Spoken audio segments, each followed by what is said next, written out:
Olá, Jujubinha. Oi, Jujubas. Estamos aqui trazendo mais um conto e versos original. Trouxemos da Pequena Sereia e estamos trazendo agora o da Bela e a Fera. Tu tá desenrolada hoje, hein? Bom, a Bela e a Fera tem mais de uma história original. Na verdade, tem duas. Tem a versão da Madame de Beaumont e a versão da Madame de Villeneuve. A mais conhecida é a versão da Madame de Beaumont, que é como se fosse um conto de fadas normal, que é pequeno, cerca de 10 páginas. Em 1740, a Madame de Villeneuve escreveu esse romance, que é a Bela e a Fera, que é bem grandão. Em 1756, a Madame de Beaumont pegou a história da Madame de Villeneuve e transformou em um conto de fadas pequenininho. Então ela transformou umas 200 páginas em 10. Ela não deve ter gostado muito. Hoje a gente vai contar o original mesmo, que é a versão grandona, que é bem interessante. Já vamos dizendo logo que a gente prefere o filme. Deram uma melhorada bem boa, mas continua com a mesma essência. O conto original não é aquela coisa horrorosa, mas a Disney ganhou dessa vez. Então vamos lá, vamos começar a história. Era uma vez, num país muito longe do nosso, uma grande metrópole que tinha no comércio sua maior fonte de prosperidade. Entre seus cidadãos destacava-se um bem-sucedido comerciante, que não tem nome. É o Maurice, né? O pai da Bela. Sim, é uma curiosidade. A Bela e a Fera é o único conto de fadas que não fala sobre princesas ou camponeses. É sobre burgueses. Isso na versão pequenininha, né? Que nessa de hoje a gente vai ver que temos muitos plot twists. Além das riquezas imensas, ele tinha muitos filhos. 6 rapazes e 6 moças, todos ainda solteiros. Os rapazes eram muito novos para ter pressa e as moças muito orgulhosas com seu dote. Porém, um golpe inesperado do destino veio perturbar aquela bonança. A casa pegou fogo. Os móveis magníficos que a decoravam, os livros de contas, os títulos públicos, tinham títulos bancários no Banco do Brasil. O ouro, o dinheiro, bem como as mercadorias valiosas, tudo foi queimado pelo incêndio. Esse primeiro infortúnio foi somente o primeiro. O pai, que até esse momento tinha achado assim, isso é bobagem, viu que o seu navio foi atacado por corsários e todas as suas embarcações que tinham nos mares foram perdidas. Seus clientes abriram falência. Seus representantes nos países estrangeiros o traíram.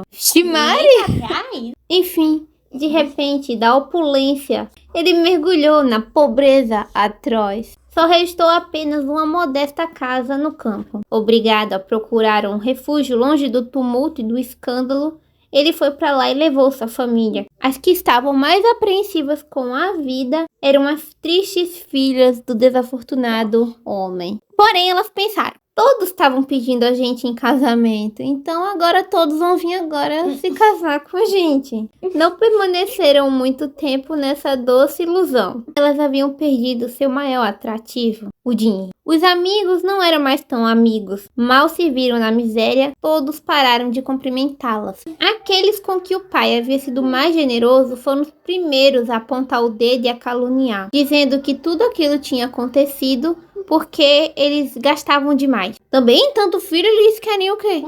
Tem 12 bocas para alimentar. A única alternativa que restava àquela família era se mudar. Eles foram para sua casinha distante, situada no coração de uma floresta intransponível. E agora eles tinham que viver pelas tarefas domésticas e da terra. Iam virar agricultores.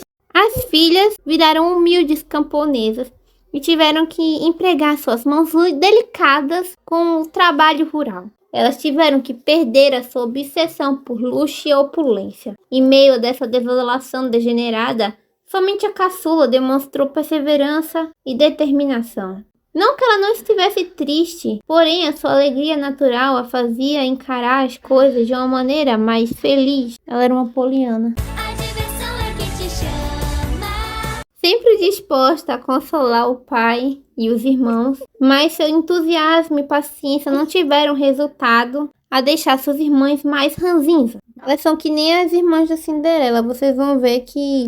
Como é o nome? Rivalidade fraterna. Elas estavam inconsoláveis com seu infortúnio e julgavam humilhante ver a sua irmã ficar tão feliz no meio daquela fazendinha. Essas observações eram injustas. A jovem tinha muito mais encantos para brilhar em sociedade e uma beleza perfeita.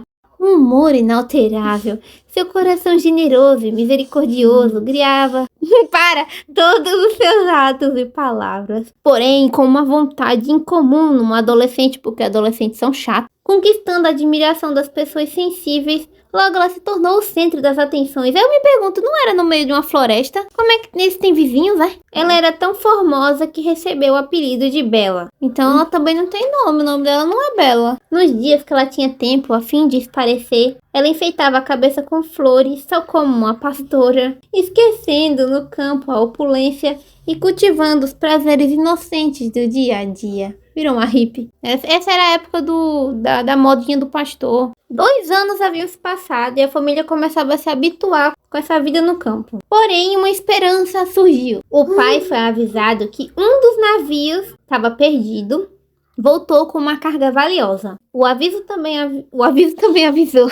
Aproveitando da ausência do moço lá do pai, as pessoas começaram a vender a carga e, mediante essa fraude, isso ia trazer grandes prejuízos. Ele comunicou essa notícia aos filhos, que não duvidavam que ele deveria sair logo. Não, tem que esperar, a colheita já está logo aí. Mas, no meio dessa agonia toda, ele delegou a tarefa da colheita para os filhos e resolveu viajar sozinho. Todas as filhas, exceto a caçula, já estavam pensando em voltar para a metrópole e lá esperavam conhecer gente, namorar, agarrar o primeiro marido que aparecesse e já estavam esquecidas dos 2 anos que passou na fazendinha. E começaram a atormentar o pai com extravagantes encomendas. Bela, percebendo que mesmo que ele ganhasse algum dinheiro, iria gastar tudo comprando essas roupas para ela, disse que não queria nada. Querido pai, desejo uma coisa mais valiosa do que todos esses atavios. Eu desejo que você volte em são e salvo. Essa garota aí da cidade de boa moça. Isso não tem que chamar a atenção com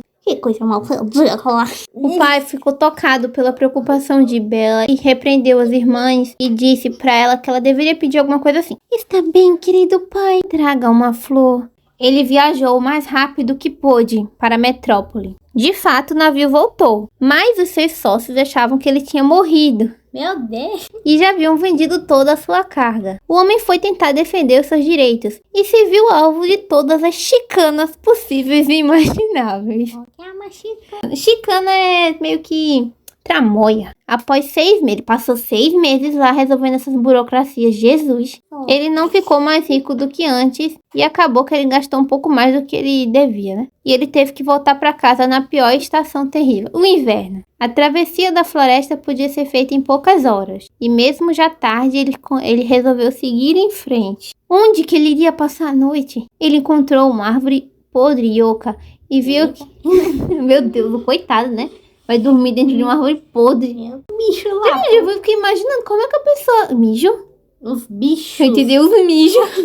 Ele encontrou uma árvore podre e oca e tentou se proteger do frio dentro dela. O cavalo, sem se afastar do dono, descobriu outro refúgio e se abrigou. Que refúgio é esse que cabe um cavalo? Também não sabemos. Porque se cabe um cavalo, caberia ele também, né? A noite parecia infindável. Ele estava faminto e assustado com os uivos dos animais selvagens que passavam quase do lado dele dentro do turco. Se algum visse, era uma bocanhada e ele morreu. Quando o dia raiou, em vez de aliviado, ele se sentiu mais perdido. Avançando às cegas, ele encontrou uma alameda e um castelo magnífico, cujos limites a neve parecia respeitar. Então, por exemplo, assim, a neve chegava até ali, passou dali e não tinha mais neve. Ao chegar no primeiro pátio, ele tapou com mais estátuas. O frio que ele sentia impediu que ele fosse examiná-la. Até a pessoa morrendo de fome vai ficar olhando a arte. Oh, que beleza de estátua. Essa aqui é Michelangelo. Era urgente, ele precisava comer alguma coisa. Mas com quem ele iria falar? Nada indicava que existisse ninguém naquele velho castelo abandonado. Cansado de percorrer os aposentos naquela vasta morada, que tinha uma lareira que ardia um fogo acolhedor e quentinho. Presumindo que preparada aquela lareira para alguém chegar, né? É muito estranho esse negócio de castelo que não tem ninguém. Sabe o que isso faz me lembrar? Orgulho e Preconceito. Que o pessoal ia visitar a casa do Mr. Darcy enquanto ele não estava em casa. Eu não ia querer não que o povo entrasse na minha casa sem permissão pra ver meus quadros, minhas coisas, fuxicar. Esperando num sofá junto ao fogo, a fome interrompeu, pois fazia mais de 24 horas que ele não comia. Mas ele ainda pensava que era a casa de alguém. Quando acordou, teve a agradável surpresa de ver toda a mesa servida. Sua primeira atitude foi agradecer em voz alta. Poxa, ela agradeceu por nada. Obrigado! Em seguida, resolveu esperar tranquilamente até que alguém chegasse. Porém, o cansaço cansou e ele foi comer. Então ele comeu e foi dormir de novo. E depois que ele acordou, estava com mais comida ainda. Este castelo é maravilhoso. Agora foi a sobremesa. Bolo, frutas secas, Um refri. Em seguida, ele esperou mais. Não aparecia ninguém. E começou a que aquele palácio era a morada de um homem ou de um deus. E começou a sentir medo. Ele começou a percorrer todo o castelo e começou a agradecer em cada cômodo. Ele chegou na sala e obrigado. Aí ele chegou no banheiro, obrigado. Chegou na cozinha, obrigado. Mas não apareceu nenhum criado, cortesão, ninguém no palácio. Ele começou a meditar profundamente e devanear, imaginando que alguma inteligência ali...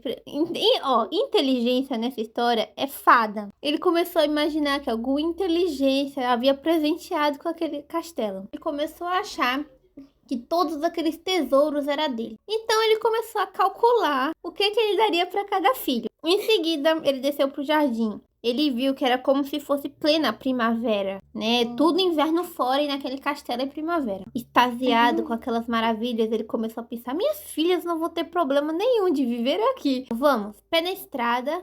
O pé na estrada eu vou botar. Já me sinto invadido pela felicidade. Então ele foi se arrumar, pegou o cavalo dele para voltar para casa. Ele nunca vira rosas tão bonitas. Aquele perfume lembrou da promessa que ele fez a Bela. Estamos chegando nessa parte. Aí ele colheu uma flor quando um barulho terrível fez com que ele voltasse sua cabeça. Ficou petrificado, pois ao seu lado havia uma fera. Quem o autorizou a colher minhas rosas? Não se deu por satisfeito com os regalos que ofereci em meu palácio. Em vez de se mostrar grato por isso, rouba minhas flores. Seu atrevimento não ficará impune. Ao ouvir essas palavras, o homem achou que ia morrer. Meu senhor, tenha piedade de mim. Sou muito grato. Cale-se, maldito falastrão. Não sou o grão-senhor, sou a fera. O pobre homem, consternado frente à presença tão cruel, um mar digno de pena, ele começou a dizer que aquela rosa era para a filha dele chamada Bela. Ele fez o relato de todos os seus infortúnios e pediu perdão por aquele erro involuntário. Disponho-me a perdoá-lo, mas com uma condição: que me entregue uma de suas filhas. Preciso de alguém para reparar este erro. Misericórdia, o que me pede? Quem pode ser tão desumano a ponto de sacrificar a própria filha para salvar a pele? Não deve haver pretexto. A filha que porventura o acompanhe terá de vir espontaneamente. Não! Caso contrário, não quero. Dê-me sua palavra de que voltará dentro de um mês. Consegui persuadir uma delas a acompanhá-lo. Se não conseguir, prometa que retornará sozinho. Nem pense em prosseguir aceitando minha oferta e depois fugir. Advirto que se você tentar isso, eu o alcançarei. Após essa palavra, julgou-se no direito de se despedir da fera. A fera respondeu que ele só partiria no dia seguinte. Meu Deus. Encontrará um cavalo selado no raiar do dia. Montado nele, chegará a seu destino num piscar de olhos. Vá jantar e aguarde minhas ordens. Mais morto do que vivo, o pobre homem voltou ao salão. E na medida em que seu coração transtornado permitiu, levou um pouco de cada prato. No mesmo instante, a fera apareceu e perguntou-lhe bruscamente se jantara bem. Advirto mais uma vez, para ter o cuidado de não iludi-la. Descreva a minha aparência feia, tal como é. Não haverá tempo para voltar atrás. Você fará o de jejum antes de partir e pode levar uma rosa para a Bela. O cavalo estará pronto para você poder ir. É só subir no cavalo. A gente vai subir no cavalo. Desculpa. Embora sem a mínima vontade de dormir, intimidado a ir para a cama, só levantou quando o sol começou a clarear o quarto. Após fazer o dele, jejum. De jejum é tomar café de novo, comer. Ele pegou a flor e foi-se embora no lombo do cavalo. O que foi prometer? Assim, pensando, ele quis dar meia volta para tentar se sacrificar logo. Mas o cavalo não quis voltar. Eu darei meus últimos conselhos, depois voltarei para meu sacrifício. Ele chegou em casa. Seu cavalo, aquele lá da floresta, tinha se virado. Isso aqui é um cavalo inteligente. Ele tinha chegado na véspera, um dia antes, o que deixou a família muito preocupada, que nem no filme, né? Todos os filhos estavam procurando por ele, muito preocupados. Quando ele voltou, eles só pensaram em ficar felizes e a satisfação de poder ver o pai novamente. Só que ele estava com uma cara de tristeza e dor. Aqui está o que você me pediu. Eu sabia. Acabo justamente de dizer que ela seria a única cujo pedido o senhor atenderia. É verdade que essa rosa me custa caro. Mais caro do que as frivolidades que vocês cobiçavam. Então ele contou o fracasso da sua viagem, né? E o que aconteceu na casa da fera. As moças começaram a gritar e se descabelar, enquanto os irmãos mais corajosos declararam que não iriam permitir que o pai retornasse para o castelo. O bom homem, embora comovido com essa aflição, proibiu de qualquer violência, dizendo que dera a sua palavra. Corajosos e despreendidos, os moços tentaram dizer que iriam no lugar dele, mas ele falou que a fera pediu uma moça e não um rapaz. Não é justo. Isso significaria nos transformar em vítimas de Bela. Não cairemos nessa. Ela os provocou. Ela que os remedeie. Sou a culpada por esse infortúnio.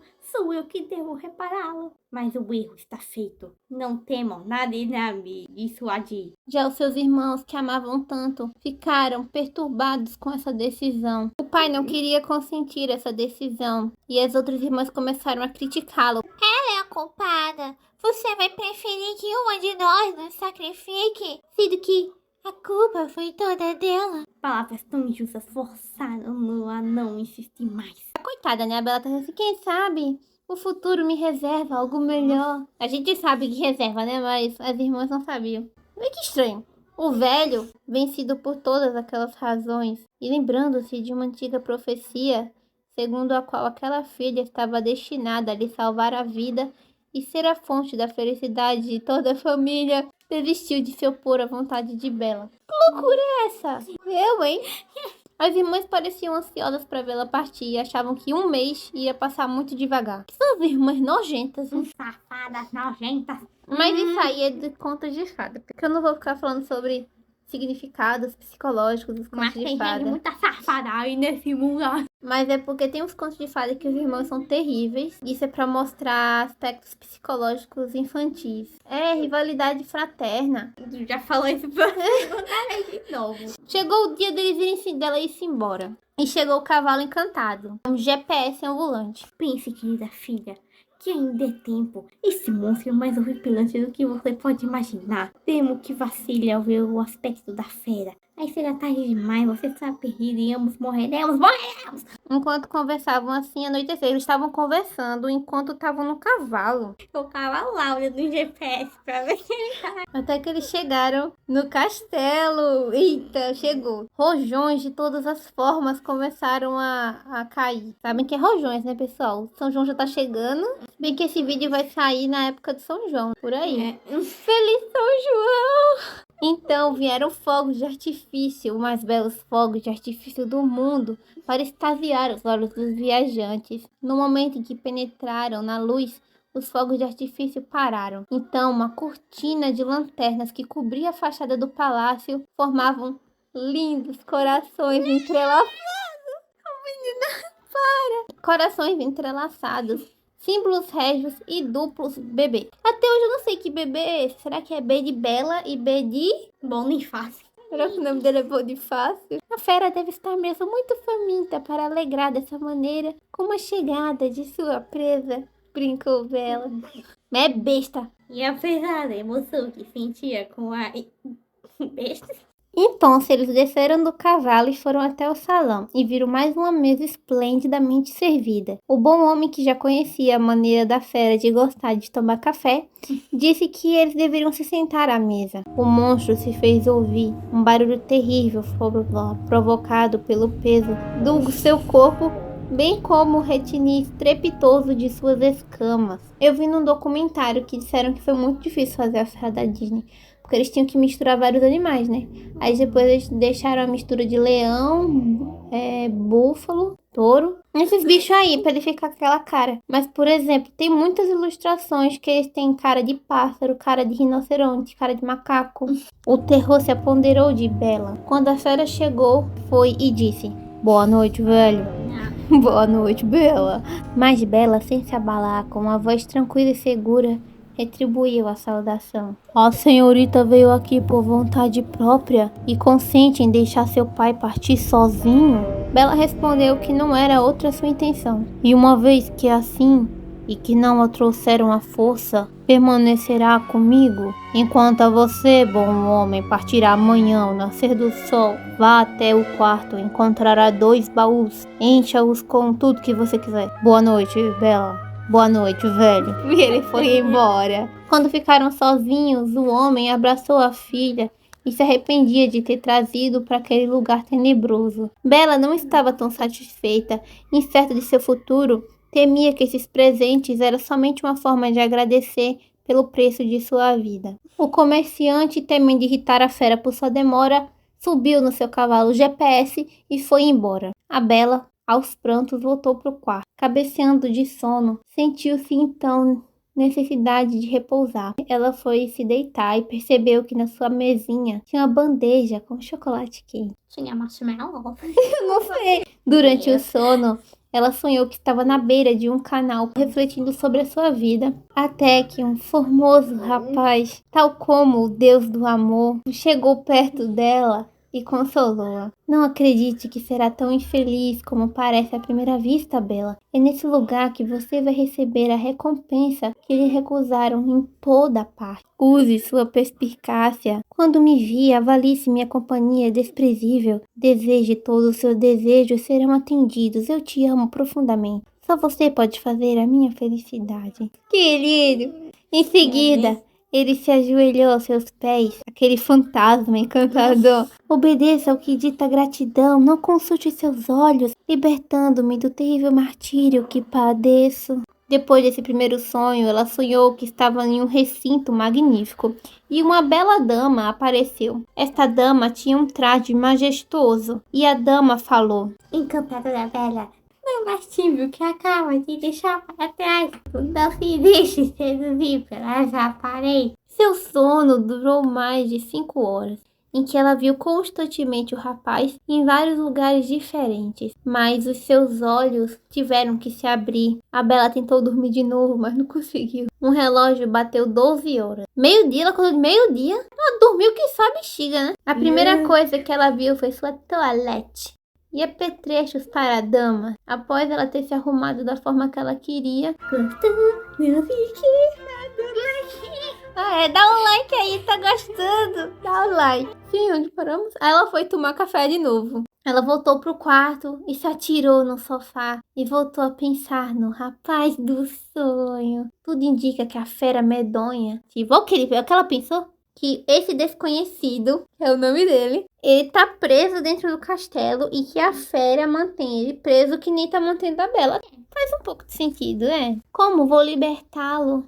Preciso arranjar passatempos que me impeçam de sucumbir no tédio. Então ela resolveu percorrer os inúmeros aposentos do palácio, até que ela entrou num quarto e viu um bracelete. Ela gritou extasiada, pois ela viu gravado nesse bracelete o lindo rosto do formoso cavaleiro que ela viu em seu sonho. Que negócio mega. Ela pegou o bracelete e botou nela. O pai dela roubou uma rosa e ela ficou presa no castelo. Ela vai e rouba o bracelete. Meu Deus. Então, aí depois ela viu um retrato que era a pintura do desconhecido. Se bem que na época que lançou isso era um mistério, né? Ninguém sabia que a fera era o príncipe, eu acho. Em outra sala tinha uma galeria. Em outra tinha uma biblioteca e ela gostava muito de ler. Desde sua mudança para o campo, ela havia sido privada da leitura, pois tinha que vender todos os seus livros. E a leitura iria fazê-la proteger do tédio. Mentira! Ela não fica lendo, não. Que nessa história ela fica fazendo outras coisas. Então, o jantar foi servido. Quando ela começava a se acostumar com a solidão, a fera resolveu se manifestar. Boa noite, Bela.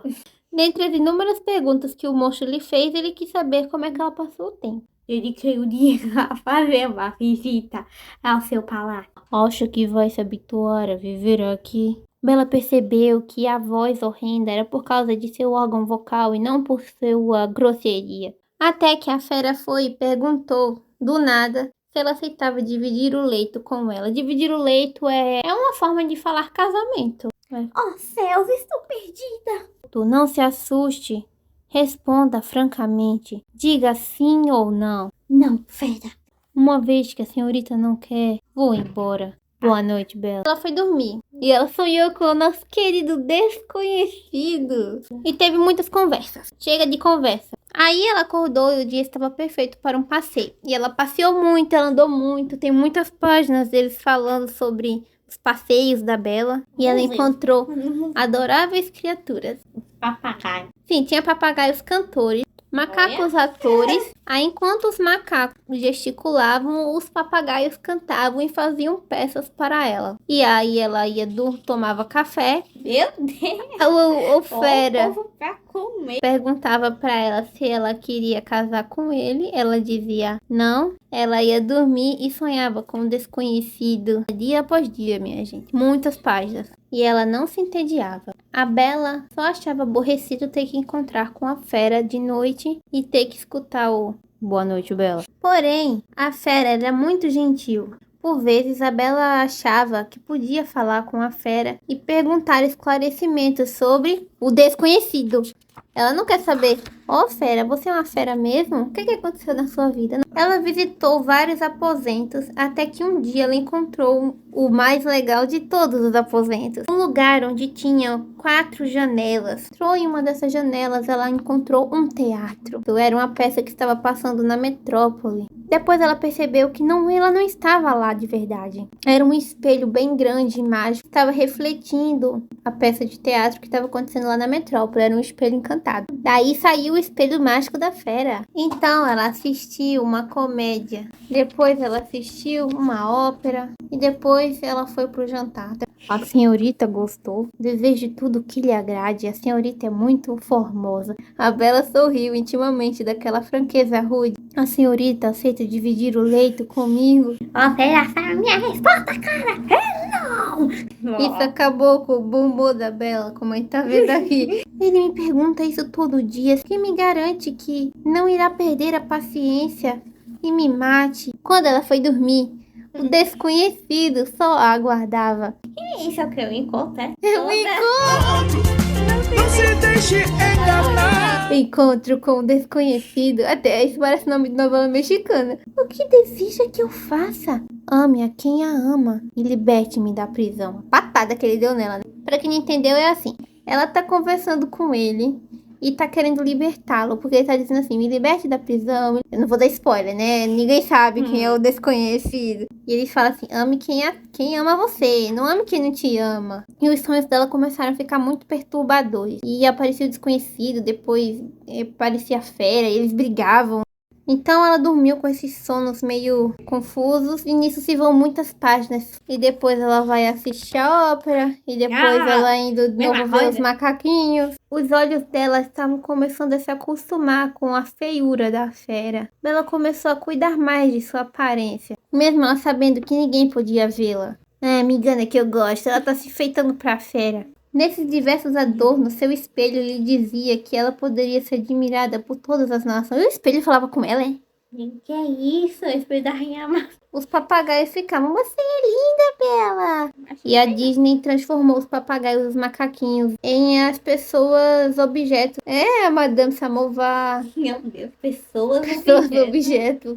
Uma vida prazerosa pode lhe trazer muitas felicidades, mas tudo se cansa. Felicidade demais, quando não tem nenhuma interrupção, traz medo à esperança. e a saudade da sua família começou a aparecer para ela. Perdendo o acanhamento, ela perguntou para a fera se eles estavam sozinhos naquele castelo. Sim, eu lhe afirmo e asseguro que a senhorita e eu e os macacos e os outros animais somos os únicos neste castelo.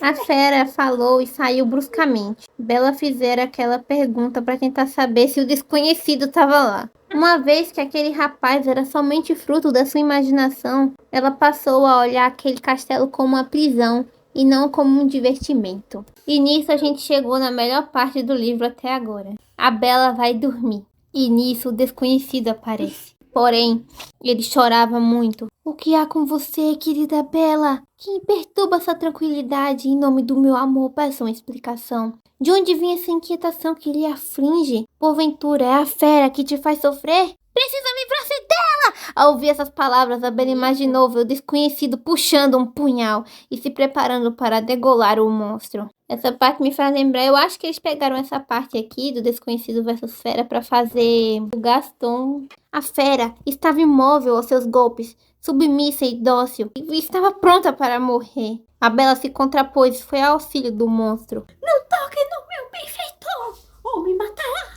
O rapaz, que apesar dos gritos de Bela, se obstinava em atacar o monstro. Você não me ama! Uma vez que tomou partido dessa fera. Ingrato. Foi ela que me proporcionou a felicidade de conhecer. Eu prefiro me submeter à morte. Ela fala que tá amando um espírito que ela nem sabe se existe. Com isso, tudo desapareceu e apareceu aquela dama lá do primeiro sonho. Lembram dela? A inteligência? Bela, coragem. Não hesite em sacrificar a inclinação ao dever. Bela acordou desse sonho legal. Ela começou a analisar seus sonhos. Ela deu uma de Freud. Começava a ficar cada vez mais misterioso para ela. O desejo de ver o seu pai apareceu mais ainda. Então, ela foi ver a ópera. A sua melancolia aumentou mais ainda. Certa noite, ela foi traída por seus soluços e revelou à fera que queria muito voltar para casa e rever sua família.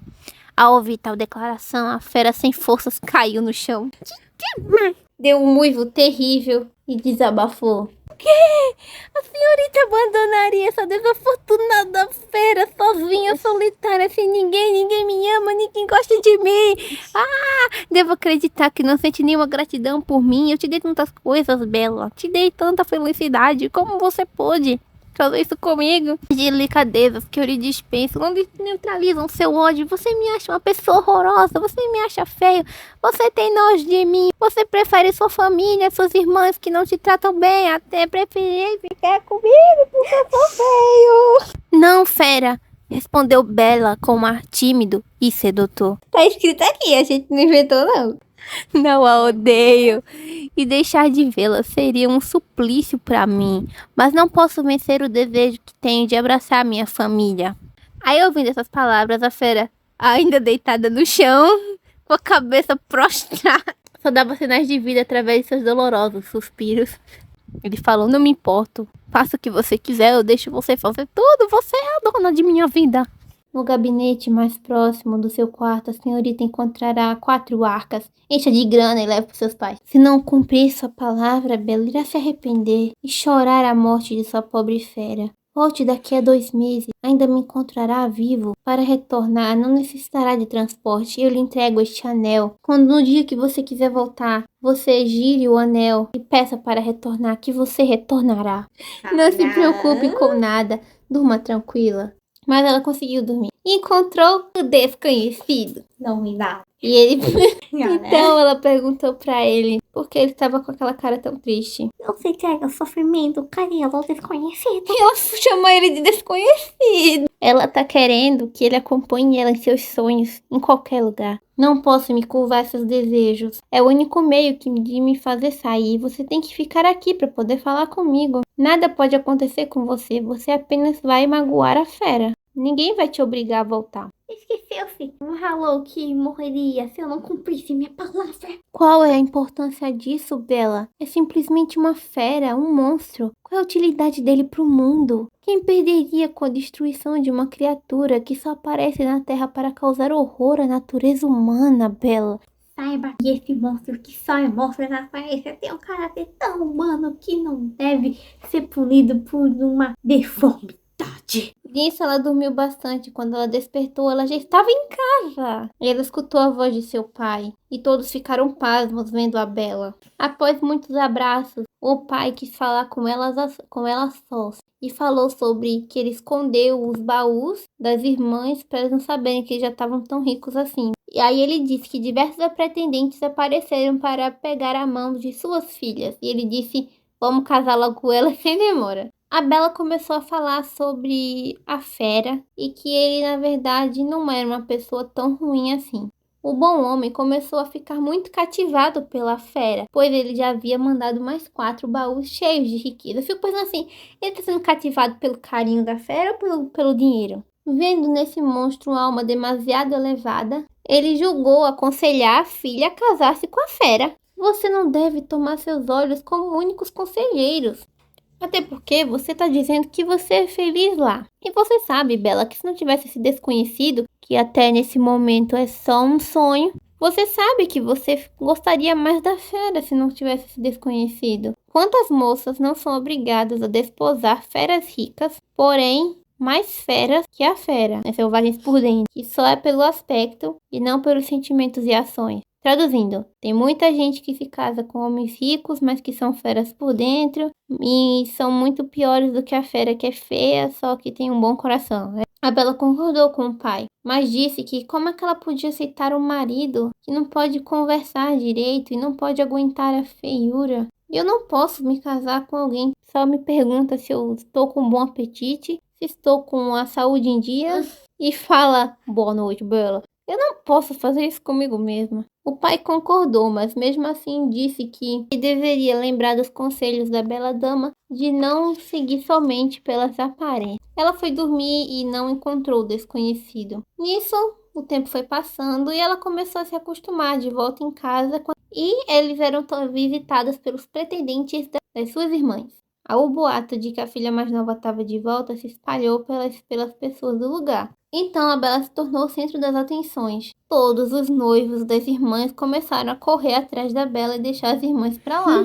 A Bela fez de tudo para dizer para eles voltarem para suas irmãs, mas eles não queriam saber. E ela sabia notar a diferença entre aqueles galanteadores safados e o desconhecido, que era realmente um ser humano apaixonado e romântico. Ela tratava eles com indiferença, mas eles não ligavam. Quanto mais desdém ela tratava, mais eles vinham atrás. Me deixem em paz e casem com as minhas irmãs, pelo amor de Deus. Isso só causava mais inveja de suas irmãs. E todas essas tristezas fizeram com que ela quisesse para casa, voltasse pro castelo logo. Fizeram de tudo para fazer com que ela não voltasse pro castelo. Ela decidiu ficar até os 2 meses. Esgotado o prazo de 2 meses, todos aqueles cavalheiros, eles tentaram detê-la. Mal sabiam eles que ela tinha um anel poderoso para voltar para casa. Até que de noite ela foi dormir. Nessa daqui ela dorme e sonha que a fera tá sofrendo numa gruta de tristeza.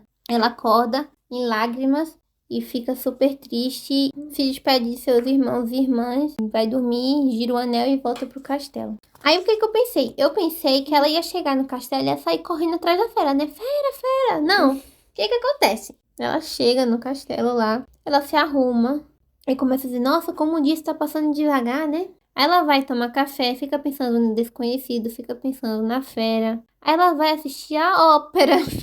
Aí vai assistir a comédia.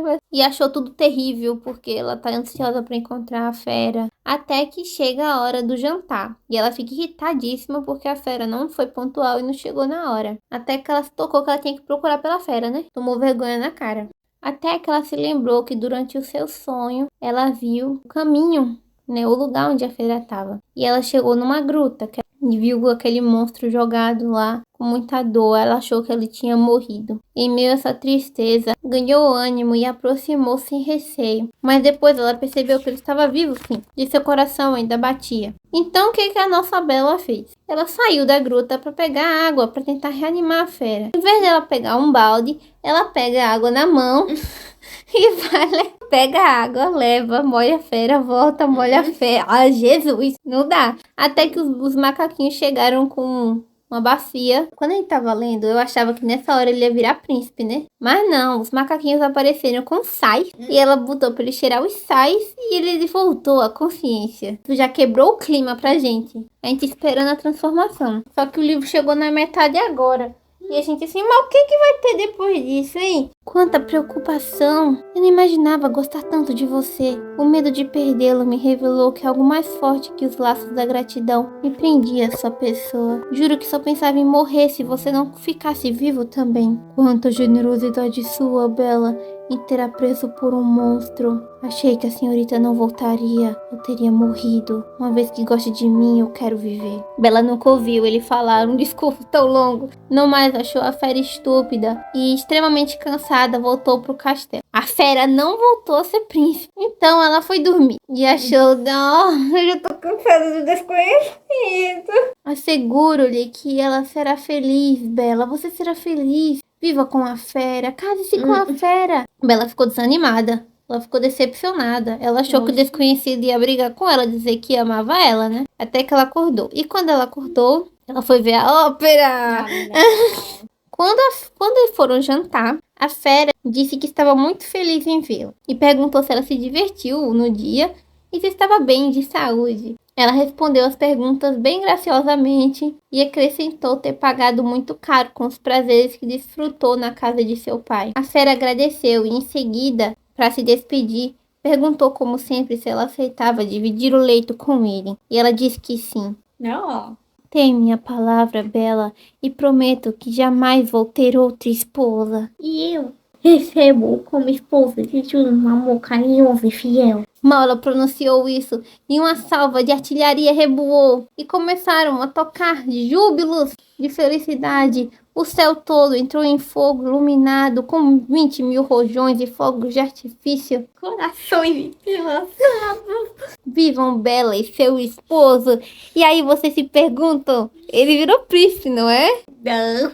Não. Então, passando as 3 horas de fogo de artifício. Vê, os fogos de artifício da virada do ano é o quê? 15 minutos? 3 horas de fogo de artifício. Acabou os fogos de artifício, eles foram dormir. Foram dividir o leito. Isabela deitou na cama e as luzes se apagaram. Ela disse assim, meu Deus, a cama vai quebrar, que a fera é muito pesada. Aí ela foi e sentiu que a fera tinha um peso muito levinho. E quando ele deitou na cama, começou a roncar profundamente. Quando ela dormiu, ela sonhou com o desconhecido.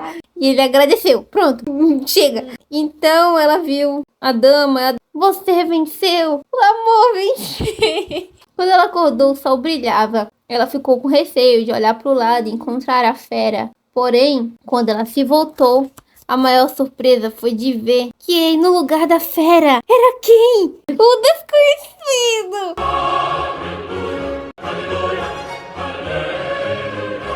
Que transformação mais sem graça. Teve tanta chance para ele se transformar. Ela viu e do lado da sua cama estava o desconhecido. Ela tentou acordar ele, mas ele não acordou. Com música junto com os papagaios, mas nada. Enquanto ela tocava a música, uma carruagem apareceu. E um coche lindo, com 2 damas muito elegantes, estavam dentro. Ela reconheceu uma das damas. Era a dama do sonho. Bella não sabia em quem dirigir a saudação. E no meio dessa confusão toda, a dama lá, ela disse, então, rainha, o que pensa dessa bela menina? Ela é a que deve o retorno do seu filho. A rainha ficou muito feliz e abraçou Bella. Todo mundo chegou e o príncipe não acordou. Ele tá preso em um encantamento. Então, Bella, quem é você? Senhora, perdi minha mãe há muito tempo. Meu pai é um comerciante. E nesse momento a rainha olhou para a cara dela espantada. A rainha não quer que a Bella se case com o príncipe, porque a Bella é filha de um comerciante. Uma discussão enorme e o príncipe dormindo. Aí a fada se arretou. Você está insatisfeita com a minha escolha? Ela foi a única pessoa digna de amá-lo, mesmo com aquela aparência monstruosa. Eu dou tudo o que você quiser, Bella, mas eu não posso te casar com meu filho porque você é uma plebeia. Até que o príncipe acordou. O formoso desconhecido chamou ele de desconhecido até o fim. Abraçou a mãe, abraçou a fada. Ele agradeceu a Bela e expressou todo o seu amor para ela. E agradeceu a fada que ajudou nessa batalha aí dele. Sua mãe condena o compromisso com a Bela. Julga que a moça não tem origem digna. Mas eu afirmo, a Bela é a pessoa apropriada para ele. O que diz sobre isso, Bela? Não, eu amo o príncipe, mas se a rainha não quer, o que eu posso fazer? Tá vendo? Ela é humilde, rainha. O que você diz sobre isso, hein, rainha? A rainha ficou confusa. Falou que Bela é incomparável, mas não pode sacrificar o seu filho. Isso aqui é uma sogra safada, né? Você pode se casar com, sei lá, com um duque. Sou lhe grata, senhora, mas eu não peço nenhuma recompensa. Eu me casei com a fera. Eu não sabia que estava me casando com um príncipe. O que posso fazer? Vou voltar para junto do meu pai, meus irmãos. O príncipe começou a ficar desesperado. Agora chamou ele de príncipe, não chamou ele de desconhecido. Finalmente, o príncipe começou a pedir e a implorar, atirando-se aos pés da fada, e disse que era melhor se tornar fera de novo do que ficar longe de Bela, que era o seu verdadeiro amor. Não posso esconder meus sentimentos para você, príncipe. Porque eu fingiria? Não é um crime. Eu lhe amo. Generosa fada, me restitua a ser o ser monstruoso que eu era antes. Se ela se casou com a fera, que eu volte a ser fera novamente. A fada não respondeu. Tava com os olhos pregados na rainha. Olhos de indignação. Aí a Bela falou que mesmo que ela se casasse com o príncipe, ela não quer mais, porque senão ela teria que viver indigna nessa situação. Tristeza, né? Pelo amor de Deus. Não dá nem pra ter um final feliz decente agora. Eles são dignos um do outro, independente de onde a Bela veio. Quando a rainha ia abrir a boca pra falar de novo, ela disse: escuta, senhora rainha, você vai me ouvir agora. A fada falou: não receie, Bela. Você é totalmente digna, tanto de coração quanto de nobreza. Pois você é minha sobrinha. Você é filha de minha irmã. E que é rainha da Ilha da Boa Aventurança. A Ilha Bem-Aventurada. Você é a princesa da Ilha Bem-Aventurada e totalmente digna, até mais digna do que o príncipe, pois você, além de ser princesa, é princesa descendente de uma fada poderosa. É isso mesmo. A rainha ficou pasma e confusa e não soube o que responder e mostrou seu completo arrependimento. Ela: sou culpada, fada. Oh, como sou safada. A Bela merece uma sogra à altura, e continuou a abraçar a Bela. Então, o príncipe ficou muito feliz e eles se transbordaram de alegria. Todos ficaram contentes e a fada falou: só falta pedir permissão pro seu pai, o rei da Ilha Bem-Aventurada. Chame meu pai também, o que eu sempre achei que fosse meu pai e agora descobri que não é meu pai de verdade. O pai dela é o rei da Ilha Bem-Aventurada, que se casou com a irmã da fada Inteligência. Então a Bela é meio que uma fada, uma princesa fada de uma ilha. Só que... E o pai dela, o comerciante, seria o Maurice, é o pai adotivo da Bela. Então a fada disse que ia trazer seu pai e seus irmãos também. E a fada e a rainha começaram a andar pelo castelo para deixar o príncipe e a Bela sozinhos para poderem conversar. E a Bela perguntou para ele como foi que ele se transformou numa fera. E nisso a gente vai parar por aqui hoje, porque essa aí é a segunda parte. É, a segunda parte. No próximo vídeo, a gente vai explicar o porquê que a fera virou uma fera. E explicar também esse babado da Bela ser uma princesa. Como é que a Bela virou filha do comerciante, sendo que ela era uma princesa de uma ilha, filha de uma fada. Tem todo um paranauê, mas a gente vai parar por aqui que tá tarde e a gente tá com sono. Feliz São João! Vai sair para o São João, né? Com muita pamonha. Tchauzinho, Jujuba.